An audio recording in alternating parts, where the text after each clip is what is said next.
bà ta lâu nay dương nghĩa ta mơ là bò miền krau bờ tê cứ sừng kìm riêng nè Americ nâng Iran nó cứ cục bùng tại cái đào của cục ấy bằng vốn bà ọt sàn thế hơi lâu nay đôi chia cùng bùng tại chập đơm cái hào ta cùng hăng buộc kinh chú cùng tích kia từ bên từ màu bà cùng tích kia từ bên nhau hơi dương mơ cầm hăng rồi bỏ bờ thiên này từ đây tám cứ cầm hăng rồi bỏ quátคลั่งเกลียวกราวคลั่งมองนี่ปีนี้คือโดยซาแต่ตัวดำนังได้ร้องบานกลุ่มเรียนทั่วเขตหลู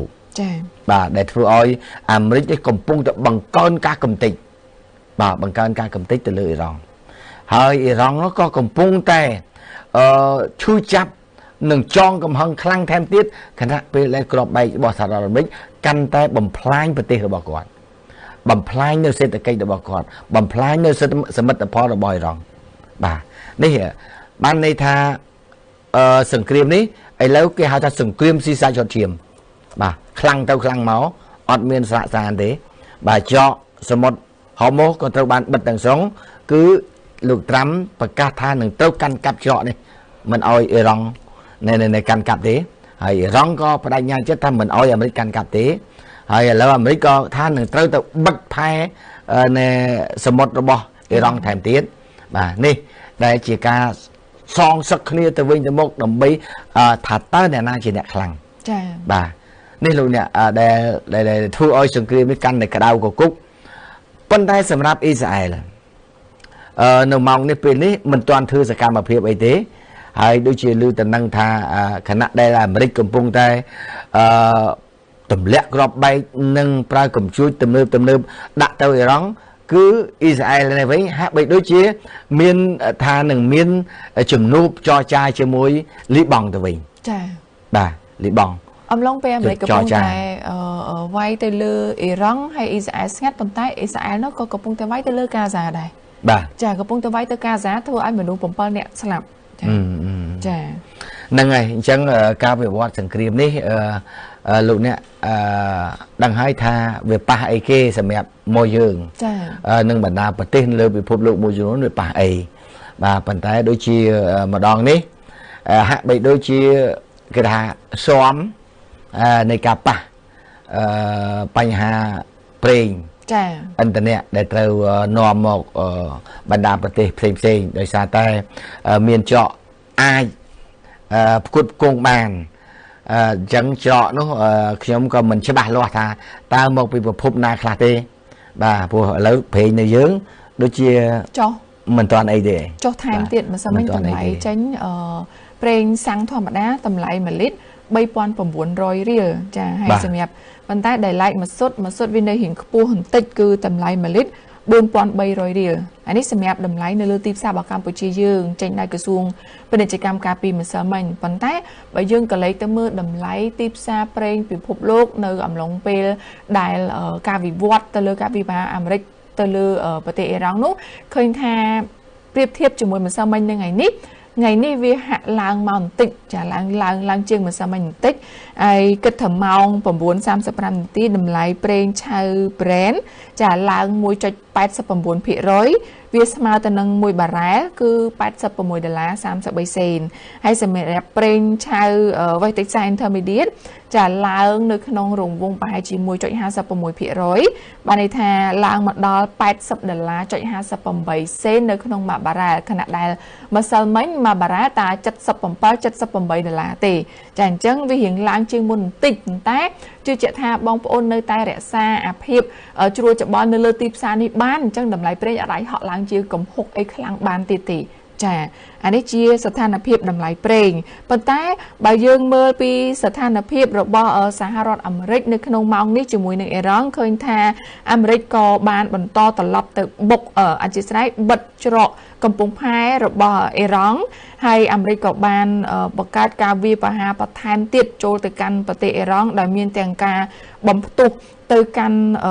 ดำบอลมาจำนวนในขนมประเทศอิหร่านให้ข้างอิหร่านอันนั้นวิ่งก็บ้านเฟื่อการบ่มพลายในมูลฐานอาวุธระบอบสหรัฐอเมริกในขนมประเทศ កុយវ៉ែតនិងបារ៉ែនដូចគ្នាហើយក្នុងនោះប្រធានាធិបតីដូណាល់ត្រាំចាប្រធានាធិបតីសហរដ្ឋអាមេរិកលោកក៏បានថ្លែងប្រាប់សារព័ត៌មាន Fox News ដែរថាអាមេរិកនិងអ៊ីរ៉ង់ចានឹងបន្តចរចាគ្នាតទៀតនៅថ្ងៃអង្គារខាងមុខបើទោះបីជាឥឡូវនេះអាមេរិកកំពុងតែបន្តការវាយប្រហារទៅលើអ៊ីរ៉ង់ក៏ដោយប៉ុន្តែនៅតែត្រូវចរចាគ្នានៅថ្ងៃខាងមុខបន្តទៀតនៅថ្ងៃអង្គារចាអញ្ចឹង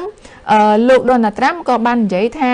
ការវាយប្រហារទៅលើប្រទេសអ៊ីរ៉ង់នៅក្នុងពេលនេះគឺលោកនឹងវាយរហូតដល់លោកប្រាប់ថាគ្រប់គ្រាន់ល្មមនឹងឈប់វាយទើបឲ្យឈប់ចាអញ្ចឹងគឺនៅតែបន្តការវាយប្រហារបន្តទៀតអ្វីដែលសំខាន់ទៅទៀតនោះតាក់ទងជាមួយនឹងផែនការលោកដូណាល់ត្រាំដែលលោកអះអាងថារំដោះច្រកសមុទ្រអុកមូសដើម្បីពាណិជ្ជកម្មតាមផ្លូវទឹកក៏ប៉ុន្តែជាគម្រោងផែនការនៅក្នុងការទាមទារយកផលចំណេញ 20% ពីកប៉ាល់ដឹកទំនិញពាណិជ្ជកម្មកប៉ាល់ដឹកប្រេងនោះឥឡូវនេះកំពុងតែត្រូវបានរងការរិះគន់ខ្លាំងពីសំណាក់បណ្ដាប្រទេសសមាជិកមួយចំនួនដែលប្រើប្រាស់ច្រកសមុទ្រនេះដើម្បីឆ្លងកាត់ការដឹកទំនិញហើយជាពិសេសនោះក៏អង្គការដែនសមុទ្រអន្តរជាតិដែលហៅថា IMO ក៏រករិះគន់ទៅលើលោកដូណាល់ត្រាំចំពោះវិធានការនេះក៏ប៉ុន្តែផែនការដែលរៀបចំនឹងដាក់ឡើងកេងចំណេញដោយអះអាងថាខ្លួនធ្វើប្រតិបត្តិការសន្តិសុខការពារកប៉ាល់ដឹកទំនិញតាមច្រកហ្នឹងដោយយកពន្ធ 20% ពីផលចំណេញហ្នឹងគឺត្រូវបានឥឡូវនេះលោកដូណាល់ត្រាំសម្រេចដកចេញត្រឡប់មកវិញបន្ទាប់ពីចាលុបចេញវិញហើយបន្ទាប់ពីគេរិះគន់ច្រើនពេកចាហើយបន្តមកទៀតគឺស្ថានភាពនៅក្នុងប្រទេសអ៊ីរ៉ង់គឺកំពុងតែនៅបន្តចាឆ្លើយតបក្រាក់គ្នាទៅវិញទៅមកជាមួយនឹងសហរដ្ឋអាមេរិកដូចគ្នាហើយក្នុងនោះដែរគឺលោកអាបាអារ៉ាជីចាដែលជារដ្ឋមន្ត្រីការបរទេសអ៊ីរ៉ង់ក៏បានឆ្លើយតបទៅលើបណ្ដាញសង្គម X ចាទៅកាន់សហរដ្ឋអាមេរិកហើយរិះគន់ថាសហរដ្ឋអាមេរិកចារិះគន់ចំពោះអាមេរិកដែលអះអាងថាខ្លួនជាអ្នកការពារច្រកសមុទ្រអុកមូសហើយអ្វីដែលសំខាន់លោកអះអាងថាអ៊ីរ៉ង់ទៅវិញទេគឺជាអ្នកការពារពិតប្រាកដសម្រាប់ច្រកសមុទ្រនៅក្នុងម៉ោងនេះចាប្រិមិត្តយើងកត់សម្គាល់ទាំងអស់គ្នាបងប្អូនតើកត់សម្គាល់ដូចខ្ញុំទេនៅពេលដែលសង្គ្រាមគេថាឈុតឆាកយើងប្រើពាក្យថាលើកទី3ចាដែលអាមេរិកកំពុងតែវាយសង្គ្រប់ទៅលើអ៊ីរ៉ង់ហើយអ៊ីរ៉ង់ក៏បានវាយសង្គ្រប់មកទីបញ្ជាការរបស់អាមេរិកនៅតាមបណ្ដាប្រទេសអារ៉ាប់មួយចំនួនហ្នឹងឥឡូវយើងហាក់បីដូចជាអត់បានឮសំឡេងនៃរបស់ប្រទេសនៅតំបន់អឺរ៉ុបចាហើយឬក៏ហៅថាយើងប្រើពាក្យថាក្រុមប៉ាអូតង់បាទអត់មានឮសំឡេងថ្នាក់ដឹកនាំទាំងអស់នោះគាត់បញ្ចេញថាយ៉ាងម៉េចទេគឺនៅត្រឹងស្ងាត់ហ្មងបាទនៅស្ងាត់ហើយសំឡេងរបស់មហាអំណាចមាននៅរុស្ស៊ីមានចិនអីហ្នឹងក៏អត់មានឮមានប្រតិកម្មឆ្លើយតបឬក៏បកគោប្រកាសចេញថ្លែងការណ៍ឲ្យបន្ធូរបន្ថយនៅសង្គ្រាមនេះដូចអត់មានបាទដូចជាគាត់ស៊ាំដែរបាទដូចស្ងប់បងប្អូនឃើញទេឃើញស្ងប់ទេមិនដឹងជាវាយ៉ាងម៉េចទេយើងស្ដាប់សំឡេងអត់មានដូចពីមុនណាបាទដល់អញ្ចឹងទៅយើងមានអារម្មណ៍មួយថាចំដូចប្លែកទេមិនអត់មានពីណាចេញទៅជួយទប់ស្កាត់ចេញទៅជួយណែនាំប្រាប់ថាបានហើយប៉ុណ្ណឹងហើយណែ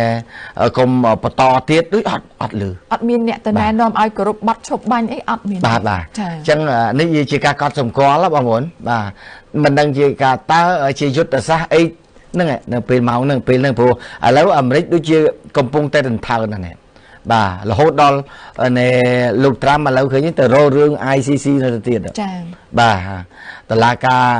អក្រិតកម្មអន្តរជាតិទៅទៀតឃើញទេចា៎បាទអញ្ចឹងបានន័យថាលោកត្រាំគាត់ចង់ទប់កុំឲ្យតឡាការនោះឃើញលោកគាត់វាយសង្គ្រប់ទៅលើអ៊ីរ៉ង់ខ្លាំងទៅជាយកអាសំណុំរឿងនឹងទៅតុលាការនេះសម្រាប់ចោទប្រកាន់ទៅលើអាមេរិកថាជាឧក្រិដ្ឋកម្មសង្គ្រាមបាទព្រោះនៃតុលាការនេះគឺមានសិទ្ធិច្បាប់ដែលបានចែងជាអន្តរជាតិសម្រាប់តែរឿងក្តីជាអត្ថិភាពគឺទី1ឧក្រិដ្ឋកម្មសង្គ្រាមទី2បលាយពូជសាសន៍បាទនឹងជាអត្ថិភាពបាទអញ្ចឹងឥឡូវលោកត្រាំទៅ លេងជាមួយនឹងតុលាការនេះទៀតចាពីព្រោះជាទូទៅមហាអំណាចប្រធានាធិបតីទាំងអស់ចានៅលើពិភពលោកក៏ដោយឲ្យតែលោកដៃទៅក្នុងសង្គ្រាមគឺបើសិនជាគេរកឃើញគឺនឹងមានជាប់ឈ្មោះនៅតុលាការឧក្រិដ្ឋកម្មសង្គ្រាមនឹងតែម្ដងបាទចាអញ្ចឹងនេះគ្រាន់តែយើងកាលេចទៅមើលសង្គ្រាមកំពុងផ្ទុះខ្លាំងអាមេរិកជាមួយអ៊ីរ៉ង់នៅម៉ោងនេះពេលនេះទីមួយយើងសង្កេតថាបណ្ដាសម្លេងថ្នាក់ដឹកនាំមហាអំណាចមួយចំនួនតំបន់មួយចំនួនដូចស្ងប់ចាអត់មានឆ្លើយឆ្លងគ្នាបាទហើយទី2ក៏យើងចាប់អារម្មណ៍ជាមួយនឹងការព្រមានរបស់លោកត្រាំទៅលើតុលាការអន្តរជាតិដែលជាតុលាការនៃកាត់ក្តីទៅលើសង្គ្រាមចាបាទចាហ្នឹងហើយអរគុណណាស់ប្រិមិត្តតោះដល់ម៉ោងមកដែរចាប់វគ្គទី3បាទអញ្ចឹងសូមពេលសម្រាប់បន្តិចទៀតសិនសម្រាប់វគ្គទី3បាទអរគុណប្រិមិត្តដែលបានបន្តតាមដានសូមពេលសម្រាប់បន្តិចសិន